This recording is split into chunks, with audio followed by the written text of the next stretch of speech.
Hey guys, and welcome back to the channel. So I've scrapped the intro at the beginning just because it's been 2 years and I'm like, there's been an intro at the beginning of every single video for 2 years. I think the algorithm's probably saying to itself, this dude keeps uploading the same video. What's wrong with him? Anyway, guys, moving forward, there is a lot of stuff going on at the moment, but something that's caught my eye is actually something that we spoke about in depth yesterday in the podcast. And it was a bit of a longer podcast than I like to do. It was a live stream one. It ran for almost 2 hours, so it's not easy to go in and pick up the information in there. Now, there is a discussion up on the Commonwealth, which is really interesting because there's just not a great deal going on in front of the shop, so to speak. A lot of everything that is happening is more or less around the back of the shop being done behind the scenes. I think that's a good way to put everything into a nice analogy we can sort of visually receive. So the Commonwealth discussion is to create a 100% community-owned Lunar Classic wallet.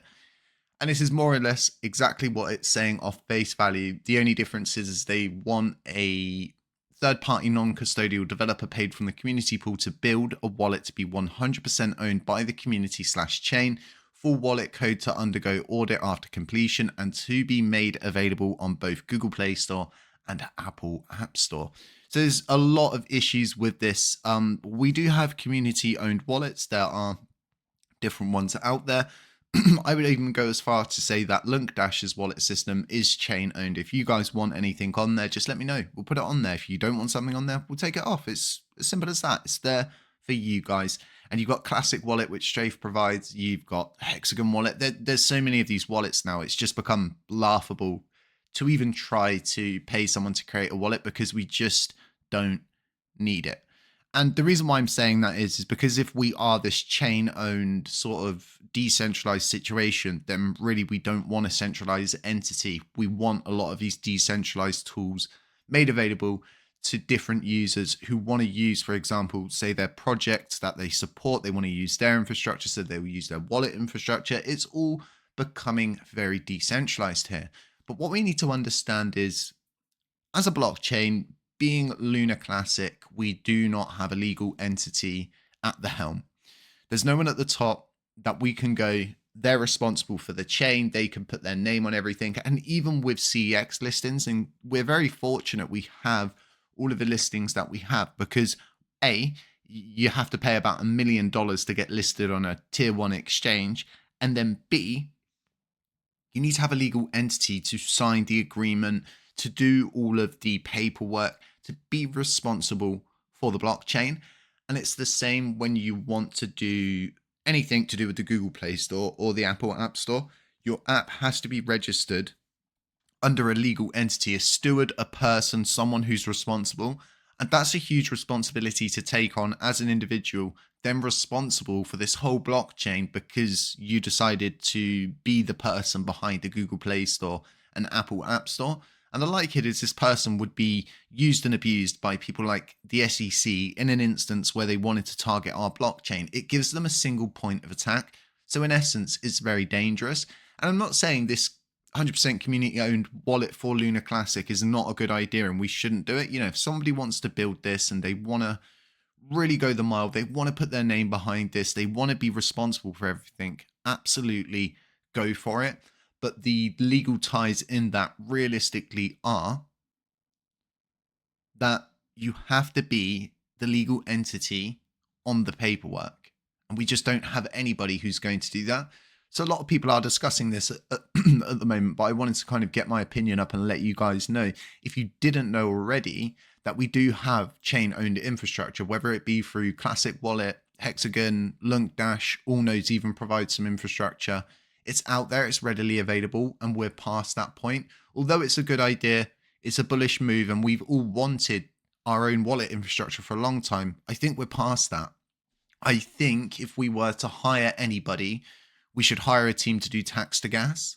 The importance of tax to gas is huge. And I'm going to clip down some parts of the podcast to kind of go over just how bullish it would be for us if we pursued tax to gas. If we got that done, we tidied up the wardrobe, in essence, cleaned up our room, and instead we're proposing this nice, tidy, simple room, all bundled up with a little bow, and not tax, gas, burn fees, your grandma's fees, your cat's auntie's uncle's fees, and it gets insane.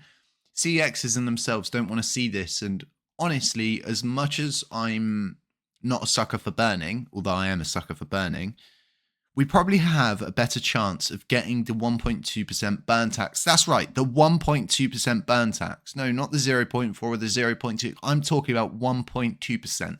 You could probably get that in place if you put everything into one simple gas fee, right? Going from tax to gas, right? You would bury it all. It would be hidden. It would become the norm. We wouldn't even say to each other, oh, and there's a burn fee.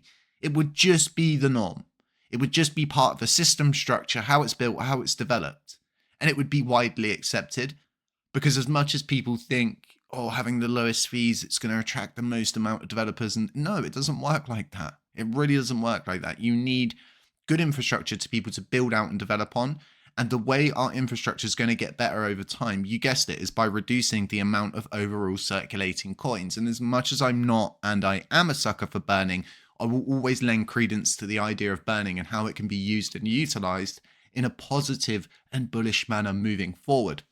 So this Commonwealth, if someone does come forward, they want to develop it, they want to put their name on it, and they want to be responsible for it, hell, I would vote for them if they're KYC'd and we could trust them as a legal entity. I would support something like that because it's beneficial, it's bullish, and we're in a good opportunity right now where the blockchain in itself, I can bring up the community pool for this on LUNC Dash.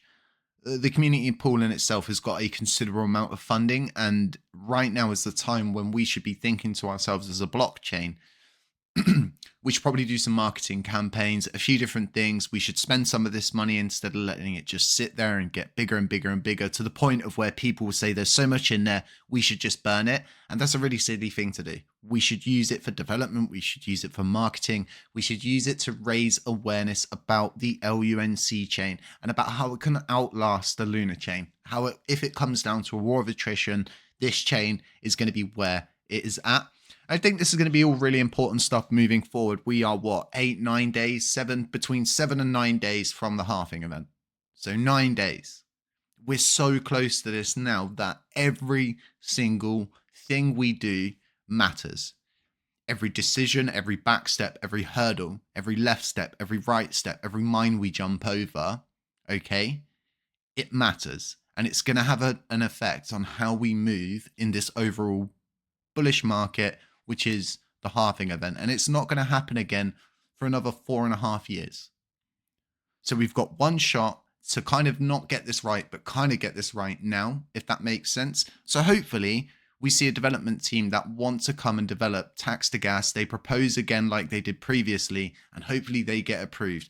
Hopefully Vin proposes, and hopefully he gets approved. Anybody could pick up tax to gas right now who's a developer. So hopefully somebody picks it up. But let me know what you guys think about this chain-owned wallet infrastructure, and let me know if there's anything you want us to add to LUNC Dash, the wallet system, any of our infrastructure, and we'll make sure to get that up. We do have the money flow tool. Don't forget about that. You've got that delegation flow here as well. You can check your validators, see what they're doing.